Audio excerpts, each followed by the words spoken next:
విలీనం దాకా చేరికలు 26 మంది బీఆర్ఎస్ ఎమ్మెల్యేలు కాంగ్రెస్లో చేరగానే బీఆర్ఎస్ ఎల్పీ విలీనం. గతంలో కేసీఆర్ అమలు చేసిన వ్యూహమే బీజేపీకి ఛాన్స్ లేకుండా కాంగ్రెస్ కార్యాచరణ, అధిష్టానాన్ని ఒప్పించిన సీఎం రేవంత్ రెడ్డి అట. ఇప్పుడు అధిష్టానము ఇక్కడ ఉన్న కాంగ్రెస్ లీడర్లు ఏం చెప్పినా ఒప్పుకునే సిచ్యువేషన్లోనే ఉన్నది. మీరు ఒకసారి గమనించండి, దీనికి రకరకాల కారణాలు ఉన్నాయి. ఫైనాన్షియల్ క్రైసిస్లో ఆ పార్టీ కొంత ఇబ్బందులు పడుతున్నది. మనం ఓపెన్గా మాట్లాడుకోవాలి. ఇప్పుడు కాంగ్రెస్కి కేంద్రంలో నిధులు ఈ సమకూరే విషయంలో అక్కడ కర్ణాటక, ఇక్కడ తెలంగాణ వాళ్ళు కూడా పెద్దగా ఆప్షన్ లేదు. సో కాబట్టి ఇక్కడ చెప్పే ఒకరిద్దరు లీడర్లు చెప్పేది వాళ్ళు వినక తప్పని సిచ్యువేషన్ కూడా కనిపిస్తూ ఉన్నది. విలీనం దాకా చేరికలు 26 మంది బీఆర్ఎస్ ఎమ్మెల్యేలు కాంగ్రెస్లో చేరడానికి అవకాశాలు ఎంతవరకు ఉన్నాయన్నది ఒక పెద్ద క్వశ్చన్ మార్కే.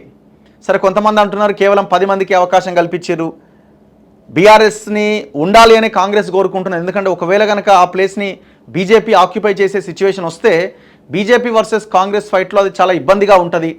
లోకల్ పార్టీ ఉండాల్సిందే, మనకి బీఆర్ఎస్ఏ పోటీగా ఉండాలని హైకమాండ్ అనుకుంటున్నది ఒక వాదన వినిపిస్తున్నది.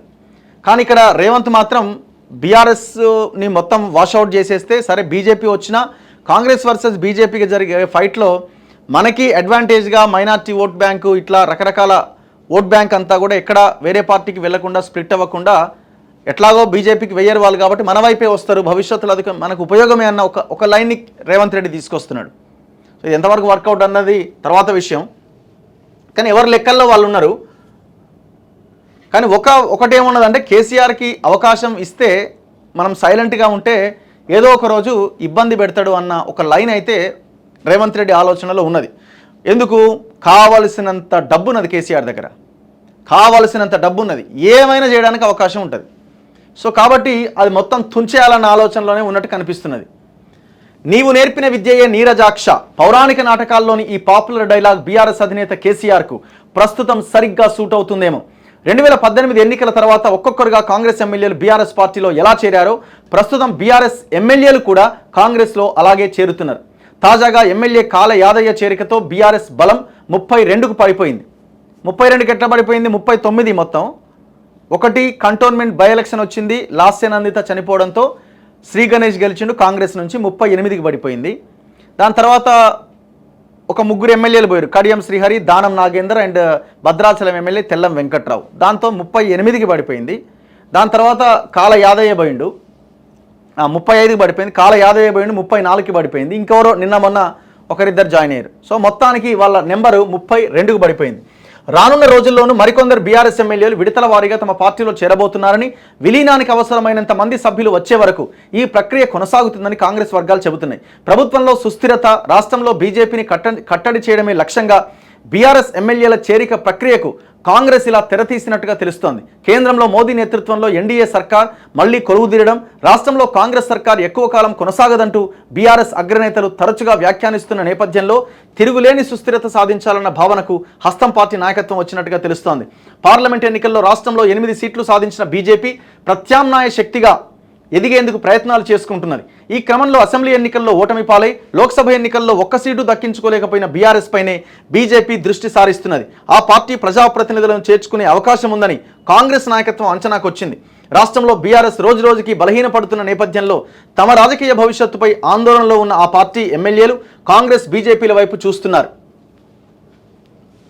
అదే వ్యూహం సేమ్ 2018 అసెంబ్లీ ఎన్నికల తర్వాత కాంగ్రెస్ ఎమ్మెల్యేలను బీఆర్ఎస్లో చేర్చుకోవడంలో నాటి సీఎం కేసీఆర్ అమలు చేసిన వ్యూహాన్ని ప్రస్తుత సీఎం రేవంత్ రెడ్డి కూడా అనుసరిస్తున్నారు. 2018 ఎన్నికల్లో 19 సీట్లు గెలుచుకున్న కాంగ్రెస్ పార్టీ శాసనసభలో ప్రధాన ప్రతిపక్షంగా నిలిచింది.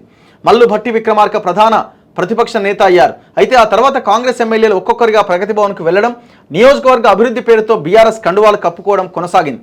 పార్టీ మారిన ఎమ్మెల్యేలపైన అనర్హత వేటు వేయాలంటూ అప్పటి స్పీకర్ పోచారం శ్రీనివాసరెడ్డి చుట్టూ అప్పటి సీఎల్పీ నేత భట్టి విక్రమార్క తిరగడం ఆనవాయితీగా మారిపోయింది. ఏమైంది? పోచారం ఏడుండు, మళ్ళీ ఇళ్ళకొచ్చిండు. ఏ స్పీకర్ అయితే ఆ నిర్ణయం తీసుకోలేదో అదే స్పీకర్గా పనిచేసిన పోచారం మళ్ళీ ఇళ్ళకి దుంకిండు. రాజకీయాలు చూడండి భలే ఉంటాయి. నల్గొండ అంటే దొంగలు ఎట్ట కలిసిపోతారు అన్నది అర్థమవుతుంది. నల్గొండ నుంచి ఎంపీగా గెలిచిన ఉత్తమ్ కుమార్ రెడ్డి తన హుజూర్ నగర్ శాసనసభ సభ్యత్వానికి రాజీనామా చేయడంతో సభలో కాంగ్రెస్ సభ్యుల సంఖ్య సాంకేతికంగా 18కి పడిపోయింది.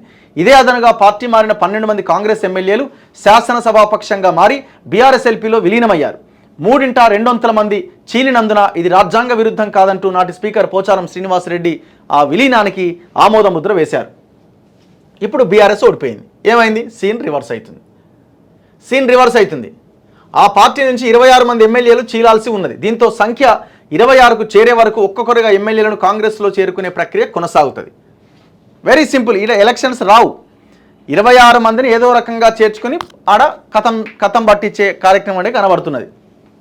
ప్రధాన ప్రతిపక్ష హోదా కూడా గల్లంతు కాబోతున్నది. ప్రధాన ప్రతిపక్ష హోదా ఉండాలంటే ఇప్పుడు కనీసం 12 మంది ఎమ్మెల్యేలు ఉండాలి.